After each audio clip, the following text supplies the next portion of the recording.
តម្លៃមានអន្តរជាតិស្ទុះហក់ឡើងថ្លៃខ្លាំងនៅចុងខែមីនានេះគិតត្រឹមព្រឹកថ្ងៃអង្គារទី31ចុងខែមីនានេះតម្លៃមានអន្តរជាតិបានហក់ឡើងថ្លៃខ្លាំងមកដល់តម្លៃ$5,569ក្នុងមួយរំលឹងឬស្មើនឹង$4,619ក្នុងមួយអោនតម្លៃមីហក់ឡើងថ្លៃដោយសារប្រាក់ដុល្លារអាមេរិកនិងតម្លៃប្រេងសកលបានធ្លាក់ចុះការអូសបន្លាយនៃសង្គ្រាមភូមិសាស្ត្រនយោបាយនិងភាពស្រពេចស្រពិលពីគោលនយោបាយរបស់ធនាគារកណ្ដាលអាមេរិកបានរិញច្រានដែលមានដែលជាទ្រព្យមានសុវត្ថិភាពនៅឡើងថ្លៃនៅព្រឹកនេះ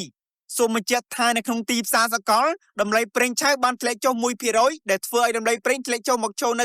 $111ក្នុង1បារ៉ែលដោយឡែកនៅក្នុងចំនួនភូមិសាស្ត្រនយោបាយវិញសង្គ្រាមរវាងអាមេរិកនិងអ៊ីស្រាអែលជាមួយអ៊ីរ៉ង់បានអូសបន្លាយចូលដល់សប្តាហ៍ទី5ដែលបង្កជាការព្រួយបារម្ភកាន់តែខ្លាំងឡើងអំពីការផ្គត់ផ្គង់ប្រេងសកលនិងភាពតានតឹងក្នុងតំបន់ដែលមានរយៈពេលយូរ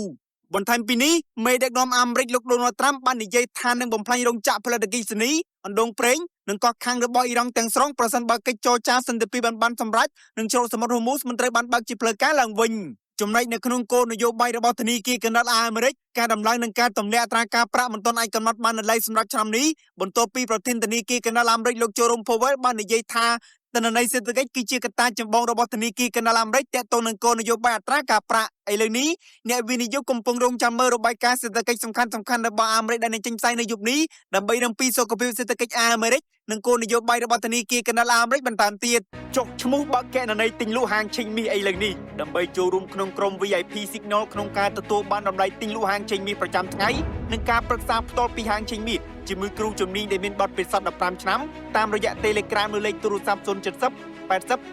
5លោកអ្នកក៏អាចតាមដានតម្លៃហាងឆេងមាសអន្តរជាតិប្រចាំថ្ងៃនិងព័ត៌មានសេដ្ឋកិច្ចសំខាន់ៗជុំវិញពិភពលោកនៅលើ Facebook Page និង Channel Telegram របស់ Master Ken Academy